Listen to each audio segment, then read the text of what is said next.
Every day, millions of people drive on highways across Europe without giving them a second thought. But most drivers don't realize they're using some of the safest roads on Earth. Statistically, European highways see up to 4 times fewer fatal crashes per mile than U.S. roads, with some countries reporting death rates at less than a quarter of those on American highways. In the U.S., the fatality rate per mile is about twice as bad as it is in countries like Germany. And yet, these roads often lack some of the aggressive safety tech found in and for American vehicles. So what's the secret? How can a continent filled with winding roads, dense cities, and no universal speed limit in places end up with some of the safest highways in the world? To understand it, we need to go back to where it all began. In the decades following World War II, damaged infrastructure needed rapid rebuilding. Roads were reconstructed with one goal in mind: moving people and goods quickly with a focus on speed and not safety. Designs varied from one country to the next, and many roads lacked features we now consider essential. Narrow shoulders, unprotected turns, and inconsistent signage were common. Crashes were frequent and deadly. If we had the same death rate per mile traveled today that we had in 1935, instead of 42,000 people dying in the United States last year, it would have been over 500,000 people dying in the US last year. Even on newly built motorways, lane widths changed suddenly, exits appeared with little warning, and barriers were rare or completely absent. Drivers moving at high speed had little room for error, and any mistake could lead to a fatal chain reaction.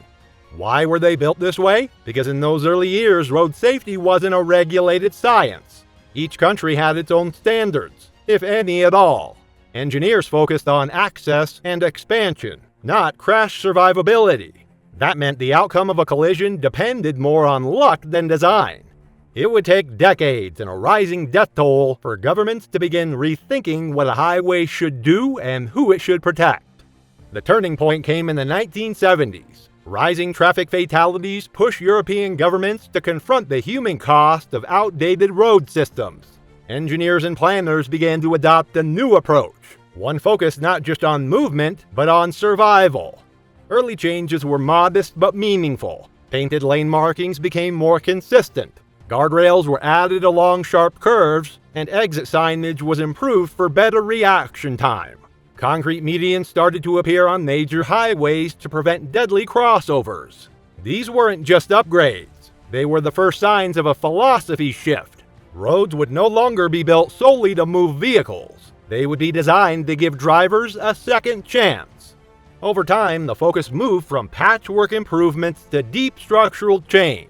Highway safety became something you could build into the road itself. Engineers began to rethink how a road behaves when things go wrong. Instead of relying on the driver to always make the right move, the road would absorb mistakes and reduce their consequences. Guardrails were no longer just barriers. Unlike their rigid predecessors, these structures actively respond to collisions, mitigating chaos through subtle redirection rather than brute containment.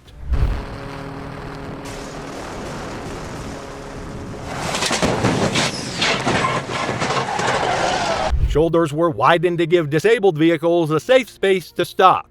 Curves were regraded for better handling at speed, and crash cushions were installed at fixed objects like overpasses and toll booths. Drainage was improved to prevent hydroplaning during rainstorms.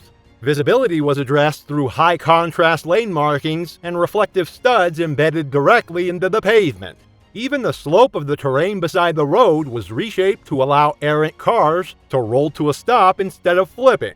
The goal was impact control. Engineers knew drivers would make mistakes. The job of the highway was to make sure those mistakes didn't turn fatal. It was a shift in mindset, and it made the road itself part of the safety system.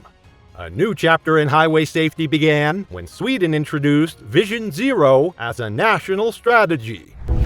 I'll keep it simple. At its core, Vision Zero is a strategy to eliminate all traffic fatalities and serious injuries in transportation. This was a design principle that treated every traffic fatality as preventable and focused on creating systems that reduced risk by design. Road systems were designed with the understanding that people make mistakes, and those mistakes should never lead to death. In cities and towns, traffic engineers introduced narrower lanes to slow cars naturally. Pedestrian crossings were raised to increase visibility and encourage drivers to approach cautiously. Traffic circles replaced intersections where possible, eliminating the types of crashes that tend to cause the most harm.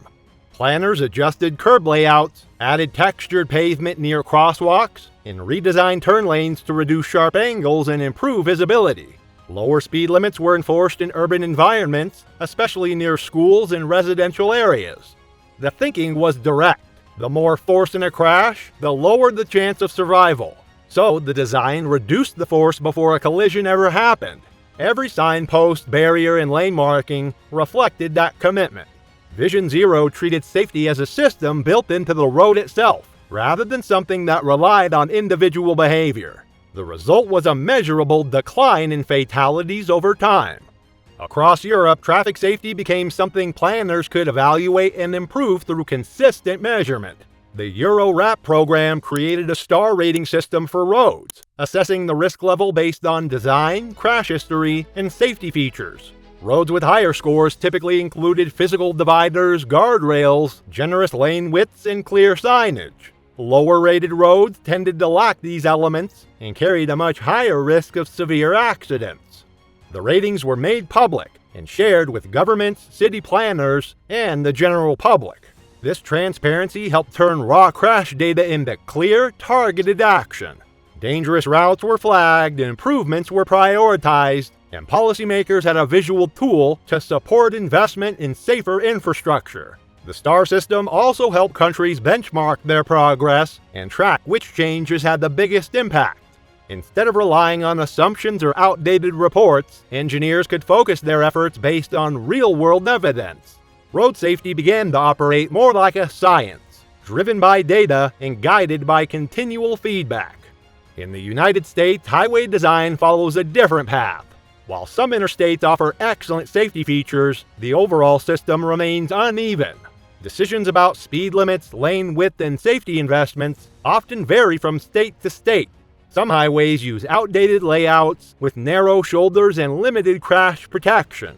Others include long stretches without physical dividers even at high speeds. Enforcement can also be inconsistent, and efforts to improve safety sometimes stall due to cost or politics. And the hard part is getting people together to help push the changes that will make that happen. Vision Zero has gained attention in a few cities, but adoption is far from universal. In many areas, the burden of safety still falls on drivers instead of the infrastructure around them. The result is a network where fatal crashes remain significantly more common, especially on rural roads. Design standards in many U.S. states haven't kept pace with safety research, leaving critical gaps in high-speed and rural corridors. Europe's highways, on the other hand, show that change is possible when safety becomes a shared responsibility between people, planners, and policy. The gap between the two systems reveals just how much design choices shape outcomes. Looking ahead, Europe continues to evolve its approach to road safety. New projects are testing smart highways equipped with adaptive lighting, speed sensors, and digital signage that responds in real time to traffic and weather. Some pilot programs include vehicle-to-infrastructure communication, where cars and roads share data to improve reaction times and avoid collisions. Sustainability also plays a growing role, with quieter, low-emission materials being used in construction. These upgrades aim to make roads safer, cleaner, and more efficient without disrupting the driving experience. As technology advances, the safest highways may soon be the ones that think alongside the driver. European highways earn their reputation by treating safety as something built into the pavement, not added later as an afterthought. Each lane, barrier, and sign reflects decades of study, investment, and commitment to preventing loss of life. Mistakes still happen, but the system is designed to absorb them.